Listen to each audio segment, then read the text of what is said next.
I don't know if you know this, but I was held hostage by a patient. He had a knife to my throat for half an hour. At that moment, I knew I could die. This could be my last moment on earth. We were dropped in by a helicopter. We weren't given a position. There's your maps. We're not telling you where you are. Go. Have trust. Put your faith that you can do what you need to do. Just go for it. Good morning, Ryan. Morning, Dave. How are you? Awesome, mate. Thank you for having me back on the chat. It's good to have you. Excellent. You know what? I was searching up on the internet the other day this lad named Joseph Campbell. Have you heard of him? I haven't, no. He's the person who immortalized the hero's journey, like you see in the movies like Star Wars being my favorite movie. Hero's journey I know about, yeah. Yeah. So you know what? Today I'm going to ask you, what's your hero's journey? My hero's journey.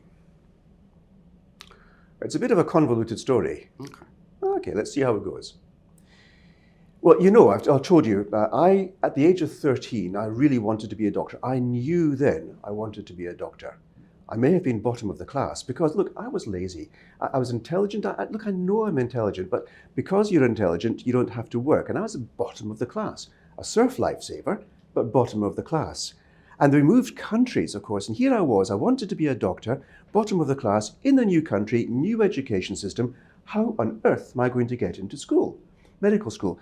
In fact, when I went to my first school in Scotland, the teacher said, well, I'm terribly sorry, you can't change your subjects. You want to be a doctor? It's very difficult to get in, and quite frankly, you haven't got a chance. But I knew I had trust in myself. I knew that I could do this. I knew I was ready for this, and it's all I wanted to do. I trusted that feeling. So I pursued that goal. It was like setting out on an adventure, this hero's journey, if you like. On that adventure, getting myself into another school, choosing the subjects, and finally getting entry into the medical school. That was absolutely fantastic. That was the beginning of a hero's journey, do you think? Absolutely. And then what happened is, of course, life changed with the death of my father, of course. And then in medical school, I went into the Territorial Army, helped pay my way through medical school. Man, that was also an adventure. There I was on maneuvers. Look, we were preparing for the Cold War. We were ready at any time to leave our studies and head to the front line. We were ready for that. We were training for that. So there I was on maneuvers in Norway. Okay, we were dropped in by a helicopter. We weren't given a position. There's your maps. We're not telling you where you are. Go. You have to fight your way down. So marching down in camouflage, finding the enemy, ambushing. And there we were. I remember vividly at night, there we were waiting in ambush there. The rain was coming down. I was under a tree. There was rain dripping off my hat. I was thirsty, so I drank that. Okay, sucked that off my hat, waiting for the enemy to come. And at those times, you trust your comrades, you trust your mates as they trust you. That's right. Because we had the task to do, and we were on a journey. Okay, which I suppose reminds me a little bit like marital relations when you're with your partner. Because if you haven't got trust, you've got a very dodgy relationship. And here we were with a new family, children coming on, and you've now got to build a life. It's a new phase of life, an adventure. What's going to happen? Because tomorrow is never guaranteed, is it?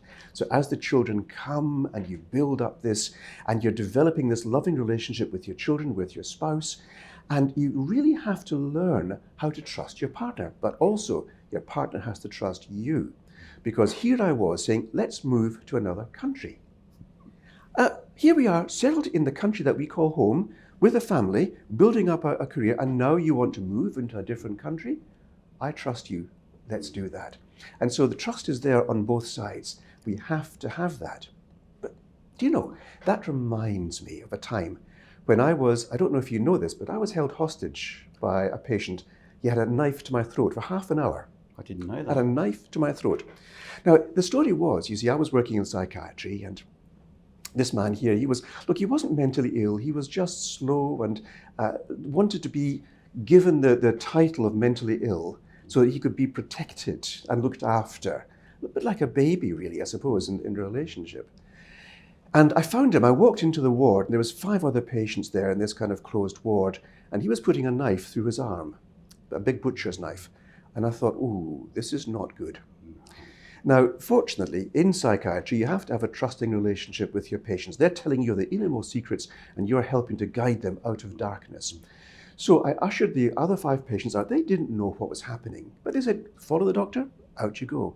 The last patient was leaving, and he discovered, he slammed the door shut, and there I was with this very angry, very large man with a knife, which he held at my throat. I was backed up against a bed. At that moment, I knew I could die. This could be my last moment on earth. That's right. I looked him in the eyes, and we continued that trusting relationship, if you like. Guy, I see where you're coming from. Here's your pain. How can I help you? This isn't going to help you. How can I help you? Which is my thesis in life. I was born to help. I'm a healer. And because of that trusting relationship, eventually, it was only half an hour, he gave me the knife. Now, outside, of course, was the whole police force. They couldn't come in because in that moment, he would have killed me. That was absolutely clear. So it was just him and me. And the relationship you've got there, that trusting, and also I think a loving relationship, because I felt for this man. He was in a bad place, but he was one of my people. Okay? Which leads me, of course, into the next phase of life, into politics, because that is where I became a politician. That same ethos there, I want to help my patients. And the question was, how can I help? Because here has a pill, but everything that's wrong in society still brings you to me next month for the same pill. It's not going to help you. It's going to maybe dampen things down, but it's not going to help you. And I really want to help people. So I began to use cannabis to help my patients come through some very difficult times. And then I discovered the government doesn't really care about my patients. Okay. All that is going on there, and it's me and this patient in that trusting relationship, and I felt shackled. I couldn't help you. So where else is the government lying to us, I thought. I thought, what can I do? What can someone do in these situations? Because you have only this option here, do nothing and carry on as before, or you can start to make a change. That's part of my hero's journey, if you like, that transformation into where I could be. So I began to realize, of course, as I entered politics, I can do something. You can do something. There's never a time when you have no options as to what to do. You need to trust in yourself and move forward, trusting that you can actually move forward, get better. What happens today, tomorrow can be better. Absolutely. Which leads me back into this patient here, because as he was emerging from his dark, dark place and gave me the knife, we could now start moving forward for giving him some real help, which reminded me also again about how my wife was trusting me to change country. And what happened? We had a wonderful change of life. Options opened up because we'd taken that step into the unknown, trusting that whatever happens is going to be good. And that comes back, of course, to my time in the army, because we could have been, if in real war, we could have had people shooting at us with real bullets, but you had your mates to work with, and we knew whatever happened, I can trust you, you can trust me. And this is the foundation of life, I think, which leads me back to my original thoughts when I was in Germany, and I began this whole process of wondering, medicine isn't really about fixing the underlying problems, it's about putting a plaster on top of symptoms, and I was not good with that. And that's when I began my journey, that journey to find the underlying cause for all unwellness and addressing that. So that's my passion in life, the holistic approach, the natural health approach, and also the mental health approach. So my bottom line from all of this is just have trust, put your faith that you can do what you need to do, just go for it. I love it. Well done. That's an amazing story. You know what? When I was listening to that story, I was just thinking, who would be you if you could be a superhero? Which superhero would you be? A superhero. Yeah.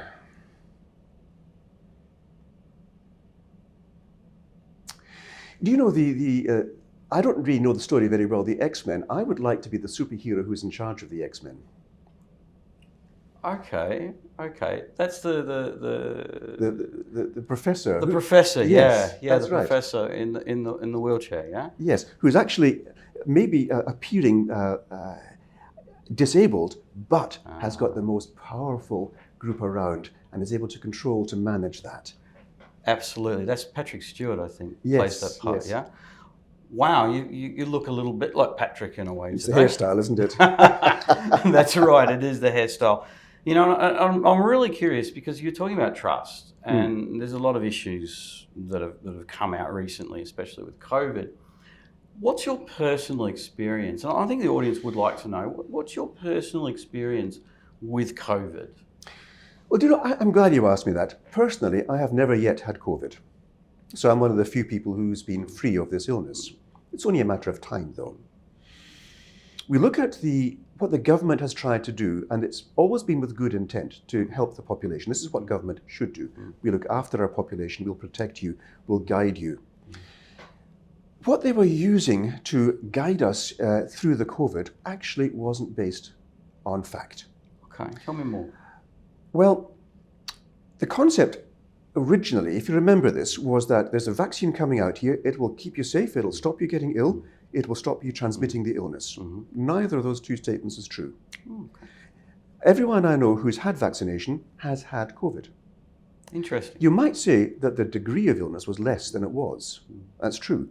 But you still had deaths among those who were COVID vaccinated, just less. Those who are unvaccinated were far more likely to die or suffer serious damage. So that first statement of this will keep you safe was only true to a degree, but not an absolute.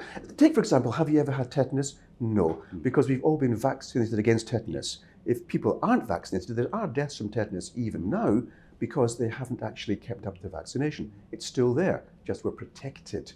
That doesn't happen with COVID vaccine, at least not yet. And the second one was stopping transmission. We had terrible troubles here with the requirement to quarantine. You weren't allowed to go to work. You weren't allowed to go to the mine site. There was people who were kept there for 6 or 10 weeks, unable to move, stuck on the job, away from their families. Others were stuck here in homes, unable to travel outside a limited area. Could have been worse in China. You were stuck in your apartment. You couldn't leave. And the whole point there was that once we're vaccinated, we're not going to transmit the disease anymore.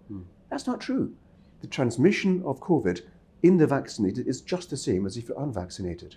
Okay. So the very premise that we had there, the initial premise that if we quarantine you and if we compulsorily vaccinate you, you're going to be safe, wasn't true. The intent was good, but the actual information we had was not. And this goes back, I think, to the underlying truth is that we need the full facts, we need truth to make sensible decisions. And the next truth I would want to bring out is, why would I allow other people to tell me what to do with my life? If I want to climb a mountain, and I have, and remember my left leg dangling free at 5,000 meters, awesome fun. That adventure I was telling you about, awesome fun. I could have fallen to my death, but that was my choice. That's right. So when people tell me I've got to get something because it'll keep you safe, I'm saying that's my choice. You can't force me to do what I don't want to do. It's my wellness. You don't have jurisdiction over my wellness. And I'm curious, you're talking about dangling at 5,000 feet on a rope. Clearly that would have been quite scary. What were you trusting in when you were dangling at that height? Well, first of all, I was doing a solo, unassisted climb up a rock face and a snow face. It was really a lot of fun. Gutsy. As I sat there with my left leg dangling free, looking down there, I thought, oh, that's a great picture. Yeah. So I took a picture to remind me of how wonderful it feels just to be free and doing what you love doing. And the choices you make determine what you're going to do in life. So at that time, I was having a ball. After that, I had to do a kind of a traverse, so waist deep in snow, and I couldn't see the rocks, so it was very unsteady underneath. So that was a bit dangerous. But then, do you know what happened? I got to the ridge and went to the summit, and there I found the group that had left me behind, the school kids. They went up the easy way. And I found 2 kids up there, 16 years old.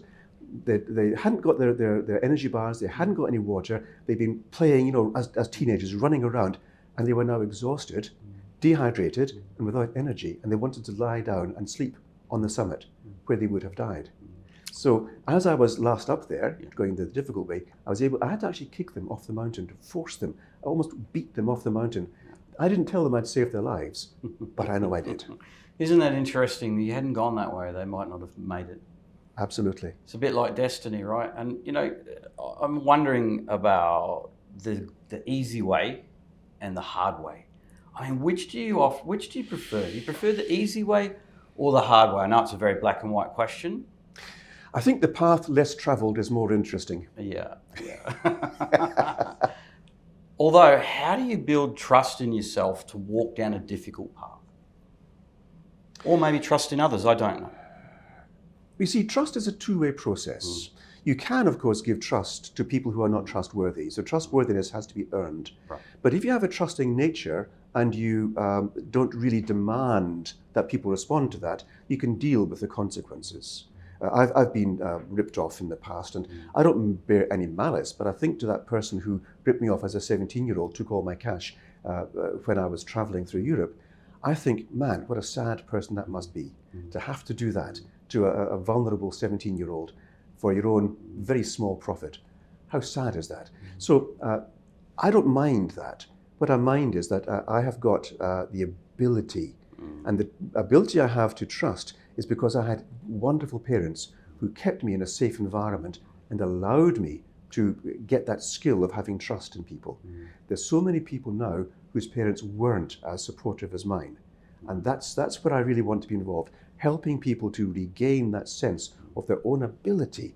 I can.